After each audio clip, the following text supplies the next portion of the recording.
자, 어제까지 말씀에서는 성전과 지방에 있는 예루살렘 성전과 더불어서 지방에 있던 성전, 산당들을 정화하는 말씀이었다면, 오늘은 남유다와 심지어 북이스라엘의 잘못된 이방 정책과 우상들을 구석구석 다 부시고 정화하는 종교개혁의 내용이 담겨 있습니다.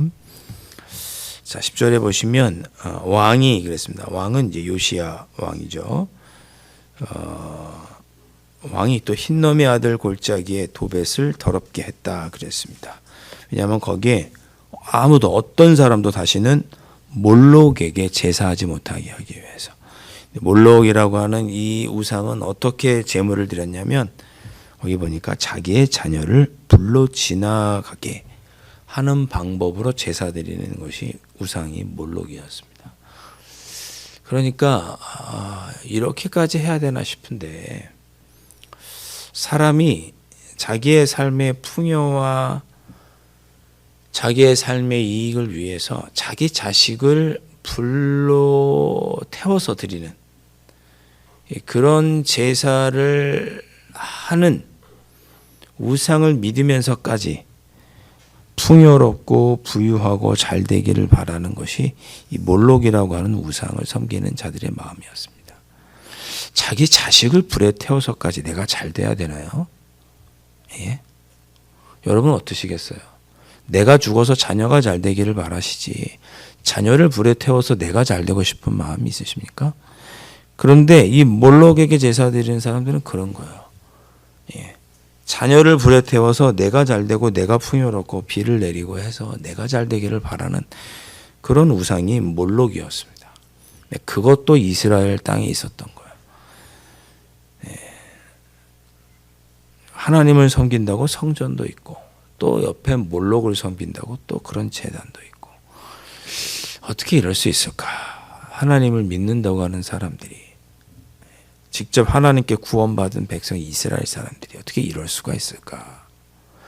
하나님께 은혜 받았고 하나님께 구원받고 예수님의 이름으로 구원받았다고 하는 사람들이 어떻게 하나님을 믿고 예수님을 나의 구주로 고백하면서 또 우리를 죄에 물들이고 가족을 힘들게 하는 또 죄를 또 지을 수 있을까? 지금의 우리로 비하면 그렇게 표현할 수 있겠죠. 예. 근데 사람이 그럴 수 있나 봐요. 그러니까 몰록을 섬긴 거죠. 근데 그 몰록 우상을 다 불에 태워버리고 다시는 거기에 제 자녀를 드리지 못하도록 그 제단을 더럽혀 버렸습니다. 다시는 거기다가 뭘 제사를 드리지 못하도록. 11절 또 유다 여러 왕이 태양을 위하여 드린 말들을 제하여 버렸으니 그랬습니다. 이 태양을 위하여 드린 말들은 학자들의 의견이 분분한데, 실제로 살아있는 말이냐 아니면 말 조각상이냐 분분합니다. 밑에 보면 또 태양 여호와의 성전이라고 하는 근처에 태양 수레도 있었다 그랬습니다.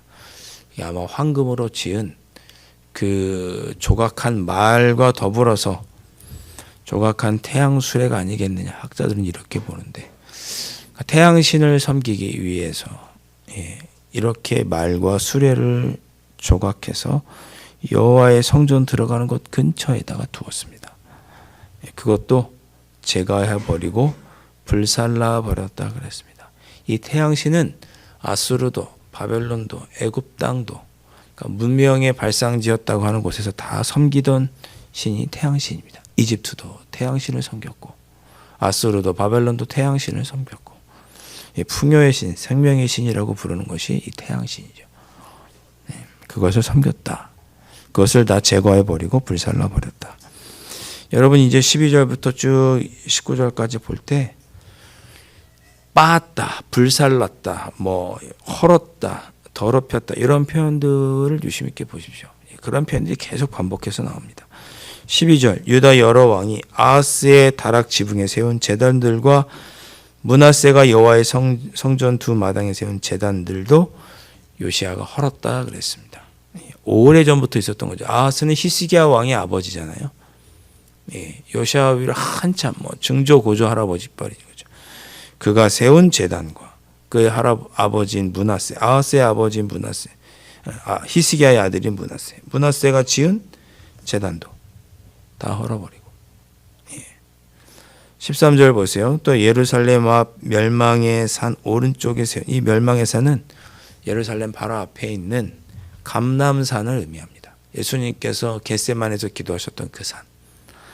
예, 그 산에도 산당들이 있어서 더럽게 해서 거기도 불태웠는데, 그 옛적에 13절 중반에 보시면 솔로몬이 시돈 사람에 가증한 아스도락과 모압 사람에 가증한 그모스와 암몬 자손에 가증한 밀검을 위하여 세웠던 것이다 그랬습니다. 솔로몬 때부터 지었던 우상이 있던 것입니다. 그것을 누구 때야 드디어 없앴느냐? 요시야 왕 때 드디어 없앤 겁니다. 그전 사람들은 어떻게 한 거예요? 아유, 솔로몬이 세웠으니까 감히 없애지 못한 거죠. 그러니까 요시야 왕 때 우리가 이것 때문에 멸망하게 되었으니 깨끗하게 해야 한다라고 솔로몬이 지은 것까지 다 꺾고 찢고 깨뜨리고 부숴버리고, 해골을 불살르고 해골을 그 위에서 불살르고 빻아서 다시는 제 기능을 하지 못하도록 제단을 더럽혔습니다. 제단을. 15절 보세요. 또한 이스라엘에게 범죄하게 한 느밧의 아들 여로보암이 베델에 세운 제단과 산당을 왕이 헐고, 심지어 북이스라엘 저 끝에 있는 베델 제단까지 요시야가, 자기 땅이 아니거든요, 올라가서, 남유다의 경내가 아니잖아요, 저 북이스라엘은. 올라가서 그것까지도 깨부수고 깨끗하게 불사르고 빻아서 가루를 만들어 헐고 불살라 버렸습니다. 깨끗하게 정화한 거예요. 우리가 이렇게 된 거는 다 우리가 우상 숭배한 조상들 때부터 시작된, 솔로몬 때 시작된 그 우상들부터다. 그것 때문이다 판단한 거죠. 그리고 보세요. 요시야가 몸을 돌이켜 산에 있는 모든 무덤들에서 해골을 가져다가 제단 위에서 불살르고 더럽게 했습니다. 그러니까 산에 있는 무덤들에서 다 해골을 캐내서 그 해골들을 산처럼 베델에 있는 제단 위에다 놓고 거기 불태운 후에 그걸 다 불살라서 깨부숴서 다시는 그 제단에서 뭔가 제단에 제사를 드리는 행위를 하지 못하도록 제단을 더럽혔습니다. 놀랍게도 17절 말씀 보시면 요시야가 이르되 내게 보이는 저 비석은 무엇이냐 그랬습니다. 유일하게 저 하나 비석이 있는 무덤이 있었는데 저 무덤이 뭐냐 그랬더니 신하들이 하는 말이, 저 무덤은 예전에 여로보암 왕 때, 르호보암 때 북이스라엘과 남유다로 이렇게 유다가 갈라지죠. 그때 북이스라엘 왕이었던 여로보암이 베델에다 제단을 쌓았습니다. 남과 북으로 처음 나눠진 그때 남쪽에서 왔던 한 무명의 선지자가 언젠가 이 제단을 요시야 왕이 할 것이요 그렇게 예언을 했거든요. 그 예언이 실제로 요시야 왕 때 이루어집니다. 그때 그렇게 예언했던 그 이름 없는 선지자의 무덤이 바로 저 무덤이고 그 비석입니다 라고 이제 17절에 얘기해 준 거예요. 그때 예언했던 것이 요시야 왕 지금 이때 이루어진 거죠. 열왕기상 13장인가요? 보시면 그 얘기가 그대로 나옵니다. 그래서 그래? 그러면 그 하나님의 묘실은 그대로 두고 그의 유골도 그냥 두어라. 해하지 말아라. 여러분, 이스라엘의 묘는 우리나라처럼 땅에다 매장하는 게 아니잖아요. 예수님도 어떻게 하셨죠?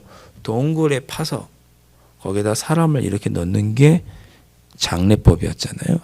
그러니까 이렇게 동굴이 있고 그 앞에 큰 돌로 막혀 있으면 무덤인 걸 아는 거예요. 그 무덤을 열면 그냥 그 안에 유골이 있는 거죠. 다시 다 땅을 파고 관을 꺼내고 이렇게 생각하지 마세요. 그러니까 뼈 해골을 가져오기가 우리나라보다 훨씬 수월한 거예요. 동굴 그냥 물만 열면 거기 그냥 뼈가 이렇게 가족묘로 이렇게 누워 있으니까. 자, 그리고 나서 19절에 전에 이스라엘 여러 왕이 사마리아 성읍에 지어서 여호와를 경노하게 했던 산당들도 다 요시야가, 북이스라엘의 여러 왕들이 했던 그 사마리아 성에다 지었던 우상들도 다 제거하고 산당들도 제거하고 거기서 제자 드리던 사람들은 북이스라엘의 제사장들 다 죽이고 그리고 제단 위에 불 사르고 예루살렘으로 돌아옵니다. 돌아온 다음에 뭐 했을까요? 내일 말씀 보시면 하나님께 감사하면서 유월절 절기를 지냅니다. 우리를 구원해 주신 하나님의 놀라운 구원의 은혜를 다시 기념하면서 유월절을 지키게 됩니다. 제가 여러분들에게 불살라 또는 제하여 버리고 헐고 빠 버리고 더럽히고 이런 표현을 유심히 보라고 말씀드렸죠. 어제 말씀부터 오늘 사이에 그 말씀이 수도 없이 나옵니다. 몇십 군데가 나와요. 그 얘기는 뭐냐? 그만큼 요시야는 철저하게 종교 개혁을 했다는 것을 표현해 주는 것입니다. 하나도 남김없이 빻아버리고 불사르고 부셔버리고 불세워버리고. 여러분, 신앙을 다시 세우기 위해서는 이런 과정이 필요합니다. 철저하게 제거해야 돼요. 우리가 왜 반복해서 죄를 지을까요? 그 죄를 그렇게 대수롭지 않게 여기는 거예요. 회개하면서 철저하게 나를 반성하지 않는 거죠. 그래서 또 죄를 짓고 또 죄를 짓고. 여러분, 철저한 신앙 생활을 돌아보는, 우리가 철저하게 신앙생활을 해야겠다는 것을 돌아보게 하는 그런 요시야 왕의 종교개혁 정책입니다. 여러분, 혹시 여러분 마음속에 하나님이 아닌 다른 것도 함께 섬기는 마음이 있다면 불살라 버리십시오. 빻아버리시고 다시는 거기다가 무언가를 올려놓지 못하도록 더럽혀 버리시고 다시는 사용할 수 없도록 만들어 버리십시오. 그리고 나서 하나님의 구원의 은혜를 다시금 떠올리며 기쁨의 유월절을 보낼 때 우리의 신앙생활이 올바로 서게 되리라 믿습니다. 이 새벽에 다시 한번 우리 자신을 돌아보면서 반복된 죄의 모습들을 회개하시고, 내가 조금 더 죄에 있어서 철저해야 하는구나. 이만큼 했으면 또 한 번 죄 져도 괜찮겠지. 이렇게 사소하게 여길 것이 아니라 내 마음에 하나님이 아닌 다른 것을 섬기는 마음, 죄를 가볍게 여기는 마음 철저하게 내려놓으시고, 다시금 하나님의 구원의 은혜를 생각하시며 여러분 마음을 깨끗하게 정화하시는 이 새벽이 되실 수 있기를 주님의 이름으로 축원드립니다. 기도하겠습니다. 하나님 아버지, 저희들도 요시야처럼 우리의 마음에 하나님이 아닌 다른 것들로 세워진 우상들을 철저하게 부시고 헐고 불태워버리는 저희들이 될 수 있도록 성령 하나님 도와주시옵소서. 우리의 삶을 가만히 돌아보아 하나님 아버지만을 온전히 바라보지 못하도록 하는 우리 인간적인 생각들을 철저하게 부셔버리고 하나님만 바라보고 하나님만 의지하는 진정한 그리스도인으로 오늘 하루도 살아갈 수 있도록 성령 하나님 지켜주시고 도와주시옵소서. 귀하신 예수 그리스도의 이름으로 간절히 기도하옵나이다. 아멘. 하늘에 계신 우리 아버지, 아버지의 이름을 거룩하게 하시며 아버지의 나라가 오게 하시며 아버지의 뜻이 하늘에서와 같이 땅에서도 이루어지게 하소서. 오늘 우리에게 일용할 양식을 주시고 우리가 우리에게 잘못한 사람을 용서하여 준 것 같이 우리 죄를 용서하여 주시고 우리를 시험에 빠지지 않게 하시고 악에서 구하소서. 나라와 권능과 영광이 영원히 아버지의 것입니다.